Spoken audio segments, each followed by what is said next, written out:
Olá, eu sou Gabriela De Leon, formadora do Instituto Jung, e convido você a refletir comigo sobre uma importante inovação presente no ensino médio, que é a construção de um trabalho pedagógico pautado em metodologias ativas. A ideia é que ao longo desse vídeo a gente possa refletir sobre o que são as metodologias ativas, compreendendo-as como estratégias que podem fomentar e favorecer o protagonismo e o desenvolvimento integral dos estudantes. Para começar, e para inspirar a nossa reflexão, vamos analisar essas 4 imagens? Bom, a gente tem aqui 4 imagens de experiências pedagógicas diferentes. O que essas imagens nos comunicam? A gente consegue identificar quem são os professores e os estudantes dessas imagens? Conseguimos distingui-los? O que eles estão fazendo? Como a interação entre os diferentes sujeitos das imagens, como eles trocam, colaboram, dialogam entre eles? Onde essas experiências pedagógicas ocorrem? É possível a gente identificar nessas cenas qual é o papel dos estudantes e qual é o papel dos professores? E quem são os protagonistas dessas imagens ou as personagens centrais dessas cenas? E por último, o que essas imagens têm em comum? Se desejar, fique à vontade para pausar esse vídeo e refletir sobre todas essas questões no seu tempo. Bom, essas 4 imagens representam práticas e experiências pedagógicas pautadas em metodologias ativas. Todas aquelas análises que a gente fez anteriormente sobre o papel do estudante, sobre o movimento da gente tentar diferenciar, né, e distinguir o professor do estudante nessas cenas e perceber que está meio difícil, né? Muitas vezes a gente não consegue identificar quem é o professor, quem é o estudante nessas imagens. A relação entre esses sujeitos, dentro do movimento de troca, de interação, todas essas características e essas questões que a gente analisou nessas imagens estão associados aos princípios das metodologias ativas. E o que são essas metodologias ativas, né? As metodologias ativas são abordagens pedagógicas que visam promover e possibilitar a aprendizagem ativa dos estudantes, colocando os estudantes em um papel ativo no contexto de ensino-aprendizagem. Bem, existem aí muitos tipos diferentes de metodologias ativas, de estratégias que visam a aprendizagem ativa, mas as metodologias ativas apresentam alguns princípios em comum. O primeiro princípio é a compreensão do estudante como protagonista, parte atuante e central do processo pedagógico. Isso está relacionado ao seu engajamento e à maior possibilidade do estudante enxergar a importância de construir certos conhecimentos e até mesmo desenvolver habilidades e competências, né, que vão fazer mais sentido para eles e vão ajudá-los até a enxergar mais sentido na escola, se sentindo mais pertencentes a esse espaço. Outro princípio é a problematização e a reflexão sobre a realidade, em que o conhecimento abordado gira em torno da vida, do contexto, das necessidades locais, e dos problemas locais e globais enxergados por esses jovens, preferencialmente aí numa perspectiva interdisciplinar, já que para que a gente consiga compreender a realidade, a gente tem que aí acionar saberes de diferentes áreas do conhecimento. E uma postura empreendedora desses jovens, né? Porque e empreendedora no sentido de empreender ações para resolver problemas, para transformar a realidade, ou alcançar seus objetivos, suas metas e até mesmo os seus sonhos. Um terceiro princípio envolve a interação entre os sujeitos do processo.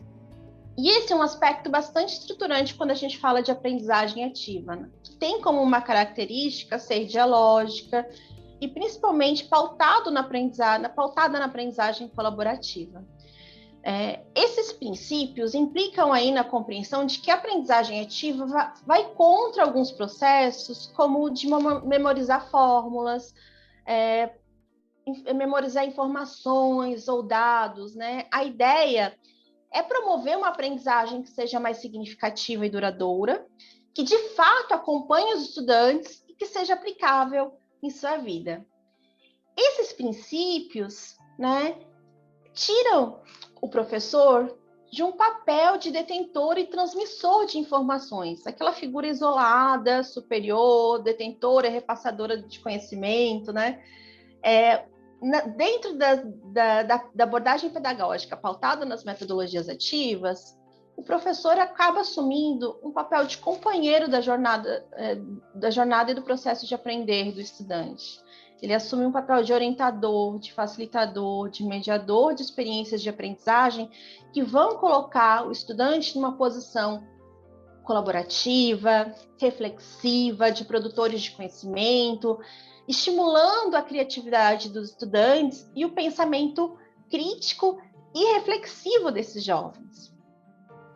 A utilização dessas abordagens metodológicas ou de estratégias pedagógicas centradas, né, nos estudantes, demanda aí um cuidado muito importante do professor, que é proporcionar um ambiente que seja democrático, que seja colaborativo, que seja seguro para o erro, que seja um espaço seguro para se promover debates, experimentações, para que o aluno se sinta à vontade de criar, de partilhar suas ideias, de refletir, né, de construir com outros soluções para os problemas reais que eles enfrentam, né, e que eles identificam no seu contexto.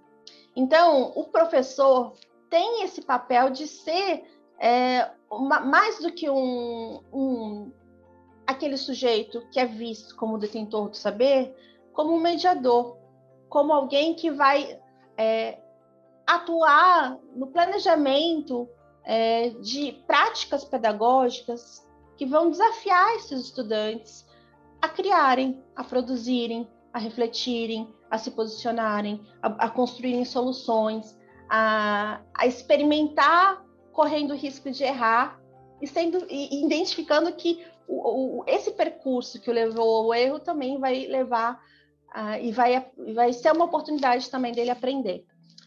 Bom, outro princípio que é importante a gente considerar é que as metodologias ativas perpassam pela cultura digital.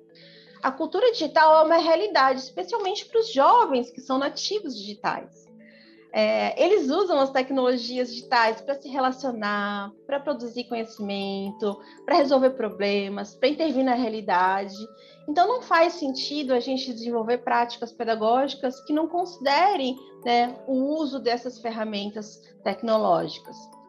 Vale destacar também que a gente não pode pensar nas ferramentas digitais apenas como um recurso tecnológico para a disponibilização de conteúdo, como muitas vezes acaba acontecendo. Vamos usar a plataforma, nossa sala de aula virtual para disponibilizar o material que a gente utilizou nessa aula, um texto ou PPT, né? Se a gente usar as ferramentas digitais apenas para reprodução de informações, né? Os estudantes eles não vão ter oportunidade de desenvolver habilidades necessárias para o século XXI, tais como o pensamento crítico, a argumentação, a comunicação e a colaboração.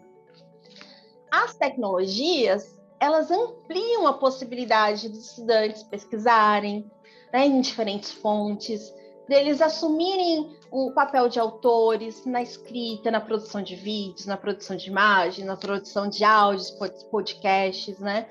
Potencializa a oportunidade deles se comunicarem com o outro, deles se comunicarem com pessoas e sujeitos de diferentes culturas, diferentes contextos, com especialistas, né? Então, a gente tem muitas possibilidades e ferramentas que promovem, que potencializam, né, fomentam essa comunicação. As tecnologias podem ser um espaço importante para compartilhamento, né, de informações, das produções dos estudantes. É um espaço também de criação desses jovens, né? Deles assumirem aí o papel de autores, né? Produzindo materiais, produzindo produtos que eles querem compartilhar com o outro, que sistematizam aí os resultados das suas investigações, das suas produções enquanto estudantes.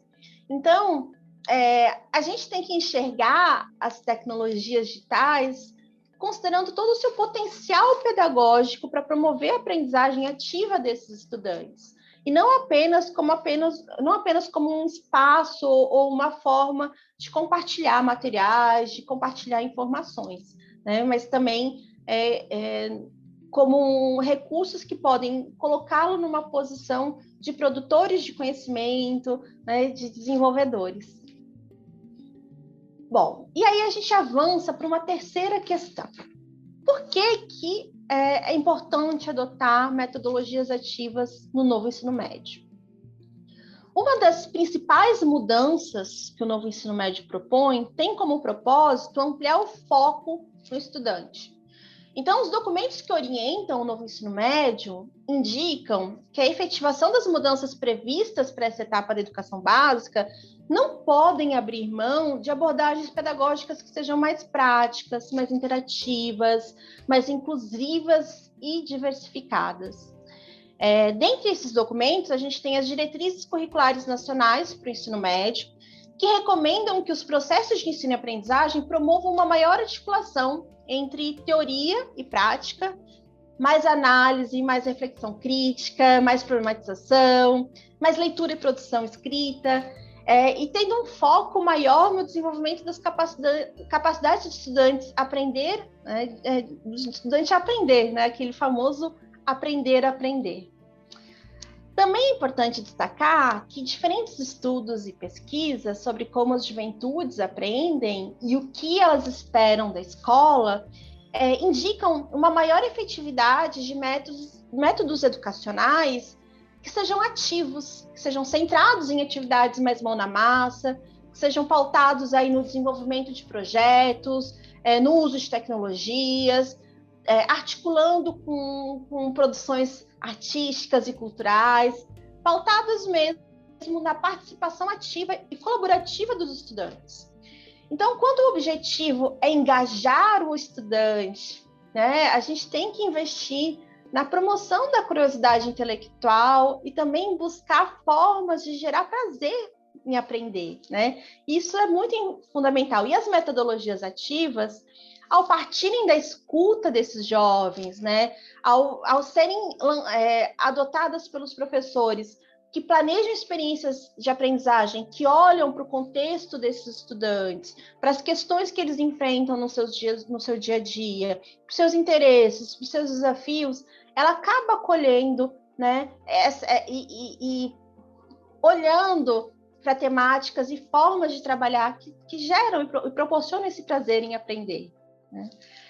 Além disso, o desenvolvimento integral depende muito de práticas pedagógicas que permitam ao estudante exercitar competências que eles não conseguiriam mobilizar de uma maneira passiva, né? Principalmente quando, por exemplo, a gente tem as aulas mais no formato tradicional, onde ele é apenas um ouvinte, né?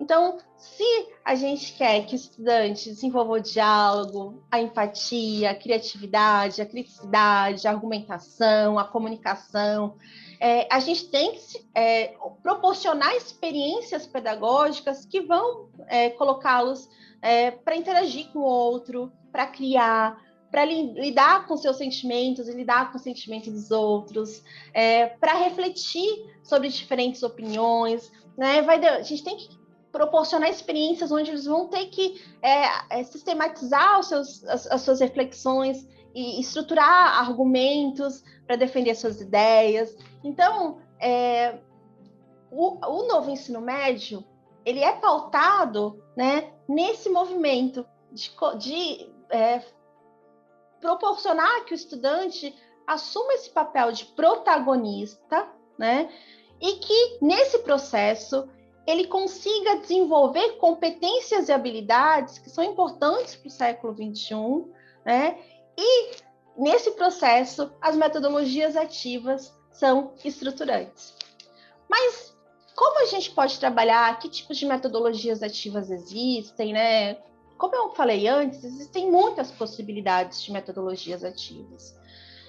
Eu trouxe aqui algumas, né, que a gente não vai conseguir aprofundar, mas fica o convite para vocês investigarem, buscarem mais informações e mais possibilidades. Tem muitos materiais interessantes disponibilizados em rede, inclusive no site do Instituto Jung, a gente tem uma série de videoaulas sobre metodologias ativas. Mas, por exemplo, uma metodologia ativa que é muito interessante e que inclusive para trabalhar dentro dos itinerários formativos, na formação geral básica também, é a aprendizagem baseada em projetos, né? Essa metodologia ela é pautada na construção do conhecimento por um trabalho que seja longo, que seja contínuo, estruturado, né? E que tenha aí a intencionalidade de responder uma pergunta, um desafio, um problema vinculado ao mundo real, preferencialmente um problema que seja vinculado ao cotidiano dos estudantes. Então, partindo dessa questão ou de um desafio, os estudantes eles começam um processo de pesquisa, de criação de hipóteses que possam responder esse desafio, né? Eles passam a pensar em como aplicar aquela informação que eles levantaram ao longo da pesquisa para criar um produto ou para desenvolver uma solução que responda essa questão inicial. E nesse processo, os estudantes acabam desenvolvendo competências específicas e habilidades de diferentes áreas de conhecimento e também as competências gerais da BNCC, como pensamento crítico, criativo, reflexivo, a comunicação, desenvolvimento de competências digitais, né? Então, a aprendizagem baseada em projetos é uma metodologia extremamente potente, né, que coloca o estudante nessa posição de protagonista e de produtor de conhecimento. Outra estratégia que caminha nesse sentido é a aprendizagem baseada em problemas. É uma metodologia em que o foco é a pesquisa de diferentes causas possíveis para um problema. Então, por exemplo, o professor pode lançar uma questão, um caso, um estudo de caso, vinculado a um cenário fictício, por exemplo, de um personagem que está com uma inflamação no joelho e os estudantes, a partir de um conjunto de informações e dados proporcionados pelo professor, eles vão ter que apresentar possíveis causas para esse problema, para essa inflamação no joelho.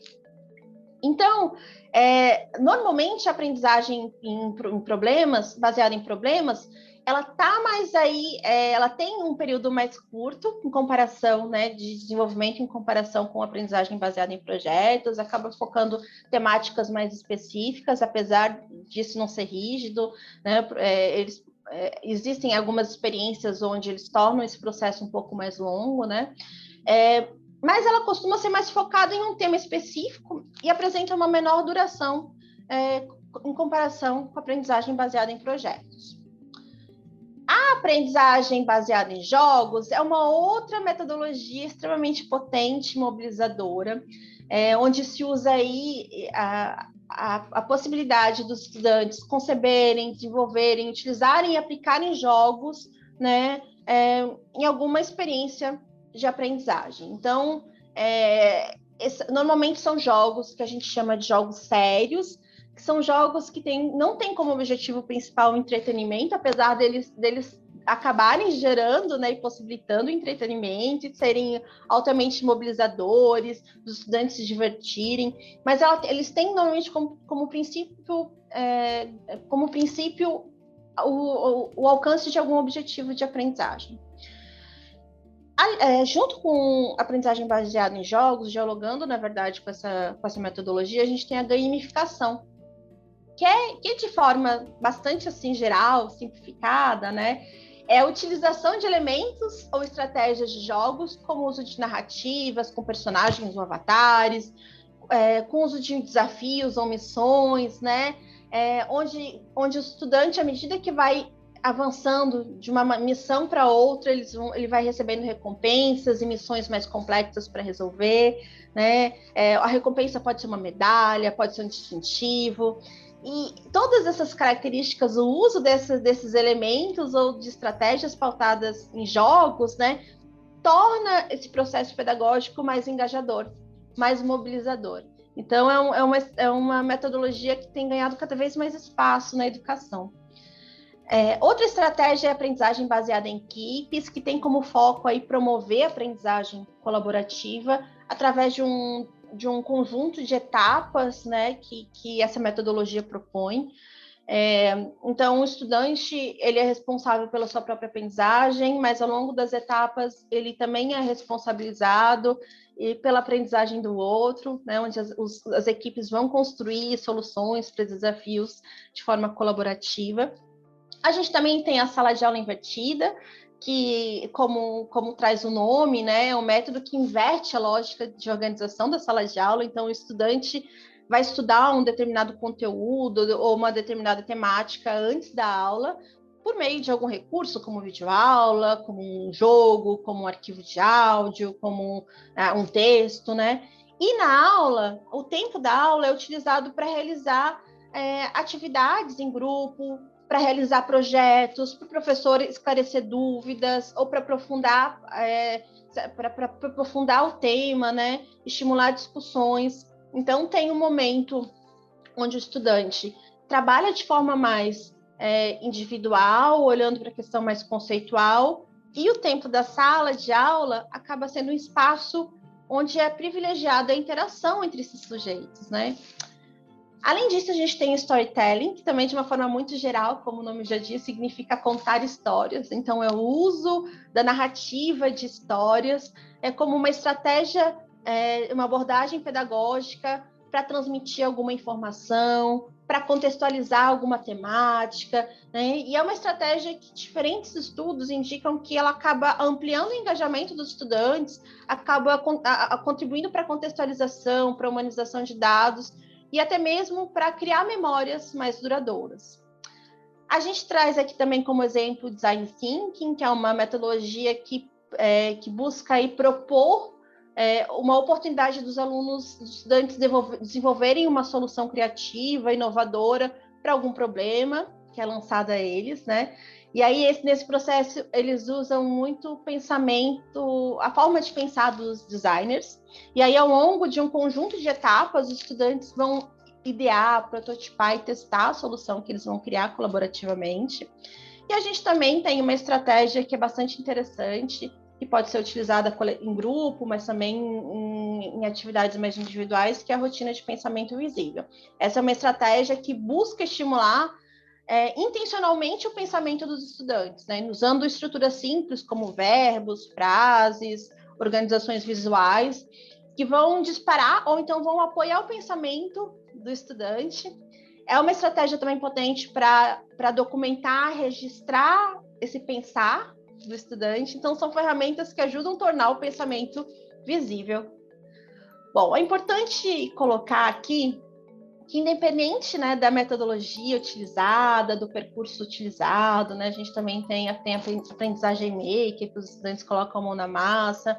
Independente do percurso da estratégia definido, é muito importante que o professor escolha essa estratégia considerando aí a sua intencionalidade pedagógica, considerando o contexto dos estudantes, considerando o tempo que ele tem disponível. Então, às vezes, é interessante que você começar com uma aprendizagem baseada em problemas, ao invés de trabalhar com projetos. Se você acha que não tem um tempo longo o suficiente para desenvolver um projeto com os estudantes, né?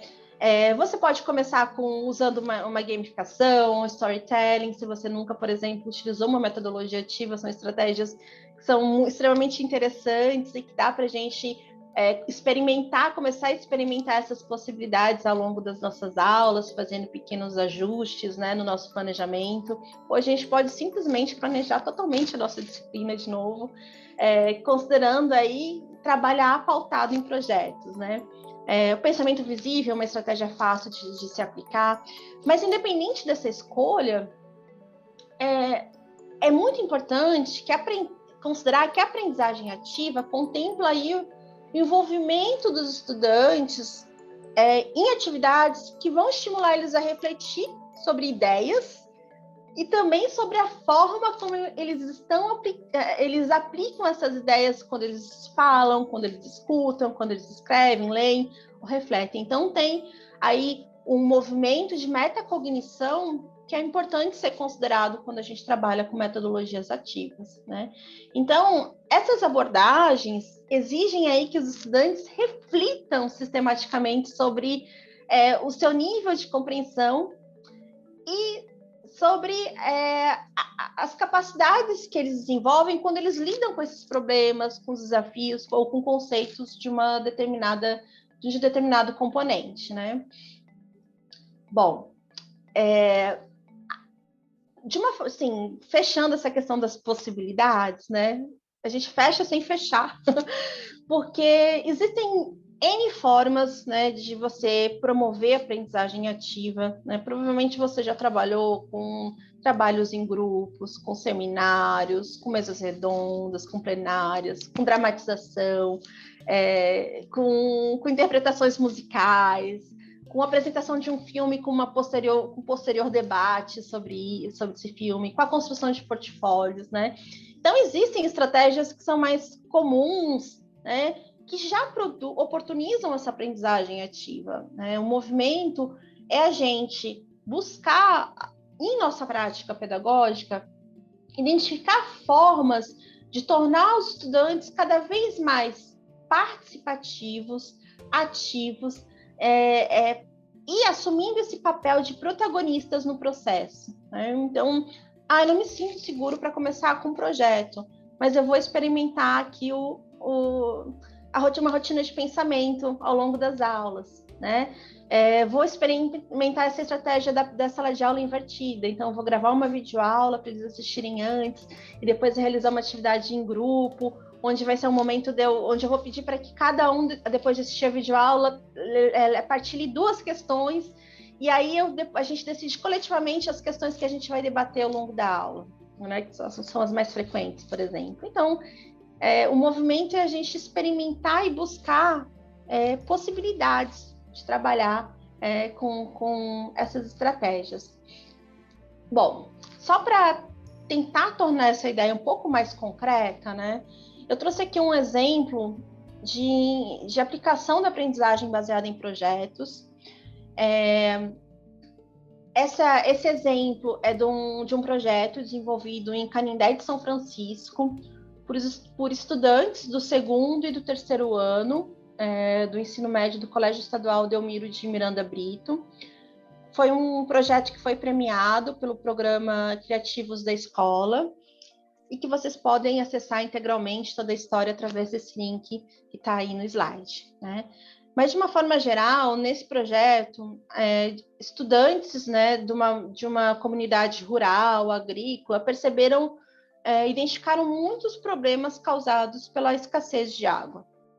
Essa localidade ela é refém do caminhão-pipa para consumo do dia a dia, era refém, e também dependia do caminhão-pipa para conseguir plantar, para o cultivo, né? E considerando que a principal fonte de renda da comunidade era, né, a agricultura, né? Era um grande problema, era um grande desafio da comunidade. Além disso, os estudantes reclamavam muito sobre dificuldade de respirar por conta do tempo seco da região, né, na escola. E também eles sentiam falta de uma merenda que tivesse mais hortaliças, né? Então, os estudantes, na verdade, a partir desse contexto, foram conversar com os professores, partilharam esses desafios com professores, né? Essa questão da escassez da água, dos problemas respiratórios e da falta de hortaliças na merenda escolar. Eles compartilharam com professores de geografia e sociologia da escola. E aí, coletivamente, eles decidiram transformar esses desafios em um projeto. E nesse percurso, os estudantes vivenciaram atividades de investigação mobilizadas e organizadas, propostas pelos professores, onde eles buscaram, primeiro, compreender a origem do problema e também investigar possíveis soluções para esses problemas. Então, nesse processo, eles mobilizaram conhecimentos e habilidades de diferentes áreas do conhecimento, como ciências humanas e sociais, ciências da natureza, já que eles se envolveram em pesquisas sobre diferentes aspectos da saúde do solo, da saúde humana, investigações vinculadas à produção rural, ao consumo de alimentos, à agroecologia, à hidrogeografia. E a partir desses estudos, os alunos decidiram buscar desenvolver algumas ações, como, por exemplo, eles perceberam que a melhor solução seria desobstruir uma nascente que havia no território do assentamento onde estava localizada a escola. Eles, além de desobstruir a nascente, eles identificaram a necessidade de construir cisternas para o armazenamento da água de chuva e também para a irrigação do plantio, e o plantio de uma horta da escola. Tantas as ações, né, desenvolvidas no assentamento, fora da escola, quanto as desenvolvidas na escola, né, como o plantio da horta, a arborização da escola, que eles optaram também por realizar depois, foi desenvolvida em parceria com diferentes entidades da comunidade, associações, né, de moradores da comunidade, que se envolveram também no projeto, contribuindo com mutirões, participando das reuniões, dos momentos de tomada de decisão. Hoje, além das cisternas, né, os estudantes conseguiram quase que completamente desobstruir a nascente, eles estão em um processo final disso, né? Então, em breve, eles não vão necessitar de caminhões-pipa para irrigar os plantios, também para consumo da comunidade. Os grupos dos estudantes e representantes da comunidade implantaram ainda sistemas de agroflorestais, construíram ecofogões e fossas. Na escola, eles tiveram muitos avanços também, como, por exemplo, a arborização e o paisagismo do terreno da escola. As merendas escolares passaram a incluir alface, coentro e outras hortaliças colhidas na horta cultivada na escola por todos. E os estudantes buscaram sistematizar todos esses aprendizados e partilhar esses aprendizados numa grande culminância, desenvolvendo palestras para a comunidade, palestras na escola, e para as suas famílias, né? Então, eles fizeram um momento de avaliação e reflexão sobre o que eles aprenderam e partilharam todo esse percurso e todos os conhecimentos que eles construíram, não só entre eles, mas também com toda a comunidade escolar. Esse exemplo, ele demonstra como a aprendizagem baseada em projetos possibilita a construção e integração de conhecimento, além de fomentar o desenvolvimento de competências para a vida, como a comunicação, o raciocínio lógico, né, no processo de construção e identificação de soluções para os problemas da comunidade, a colaboração, o trabalho em grupo. Eles tiveram que ser criativos no pensar e na busca dessas soluções, nas formas de comunicar, né, os conhecimentos que eles construíram. Eles mobilizaram o pensamento crítico e reflexivo, a capacidade de usar diferentes recursos tecnológicos para levantar informações. Tiveram que aprender a gerir o tempo, né, dentro de um cronograma estruturado em um projeto. Eles tiveram que aprender a lidar com os desafios, né, e para isso eles tiveram que desenvolver a tolerância, a frustração, porque nem sempre, né, tudo que é pensado no projeto dá certo. Então, é importante desenvolver essa competência, essa experiência permite o desenvolvimento dessa competência. A persistência por meio da tentativa e erro, então eles tentaram soluções que não deram certo, aprenderam com erro e redesenharam as soluções, né, a partir dessa experiência. Então, tudo isso demonstra que essa metodologia possibilita que os estudantes não só desenvolvam competências, como construam seus conhecimentos e trabalhem de maneira colaborativa e sejam protagonistas do processo, entendendo aí o protagonismo juvenil como uma forma de reconhecer que a participação dos jovens pode gerar mudanças que são decisivas na realidade social, ambiental, cultural, política, de onde eles estão inseridos, né? Então, nesse sentido, participar para o jovem é envolver-se em processos de discussão, de tomada de decisão, de desenho e execução de ações, visando, através do envolvimento deles, na solução, estruturar soluções para problemas reais, né? Isso permite que eles desenvolvam o seu potencial criativo e também a sua força transformadora.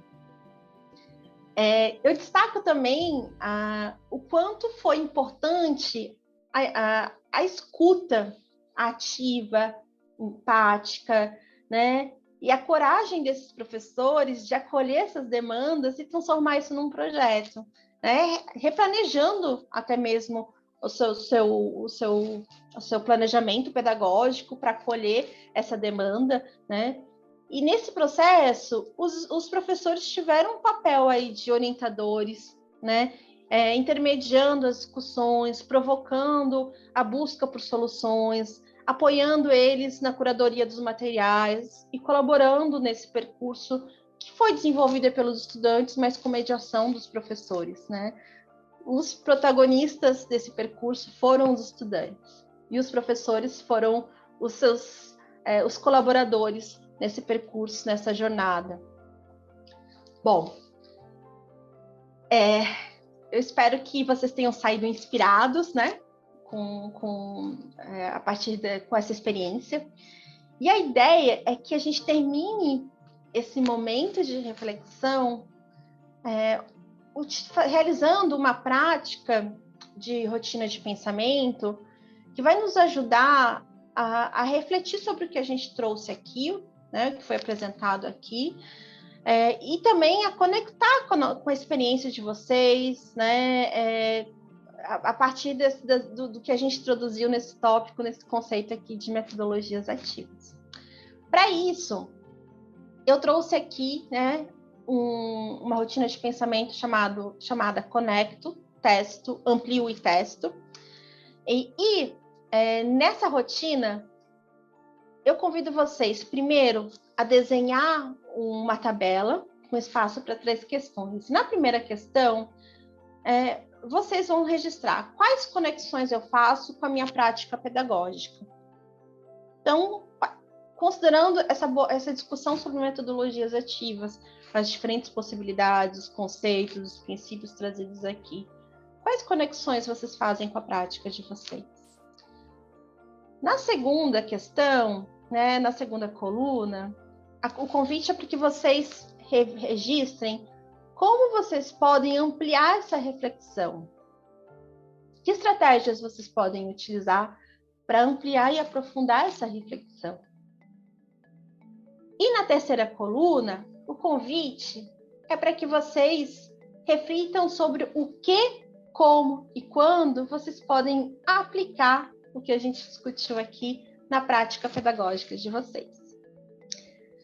Fica o convite para a sistematização e tornar visível essa reflexão de vocês, esses pensamentos, através da resposta desse conjunto de questões. Fiquem à vontade para compartilhar a resposta com seus pares, né? Essa é até uma forma de ampliar essa reflexão, já dando uma dica para a segunda coluna. E outra forma de ampliar a reflexão é através de alguns materiais que podem contribuir com o estudo de vocês. Então, essa rotina de pensamento apresentada anteriormente foi retirada de um e-book chamado Rotinas de Pensamento Visível, uma seleção para a sala de aula, desenvolvido pela Ativa Educação. Esse e-book traz um repertório muito interessante de rotinas de pensamento, que vocês podem também se inspirar para as aulas de vocês. Toda a fundamentação teórica, né, foi pautada em diferentes estudos, mas que é muito bem sistematizado pelo livro Metodologias Ativas para uma Educação Inovadora, uma abordagem teórico-prática, uma referência brasileira muito importante quando a gente fala de metodologias ativas, um livro produzido pela Lilian Bassiti e pelo José Moran. E por último, uma dica que eu já dei para vocês, mas que eu retifico aqui, né? É a série Metodologias Ativas de Aprendizagem, desenvolvida pelo Instituto Jung, é um conjunto de videoaulas que fala sobre metodologias ativas e aprofunda principalmente a aprendizagem baseada em problemas. Bom, a gente fica por aqui. Desejo a todos vocês ótimas reflexões e um bom trabalho, né, nesse processo de implementação das inovações do novo ensino médio. Eu espero que tenha contribuído no processo de planejar, né, de desenvolver abordagens pautadas em metodologias ativas. Até a próxima!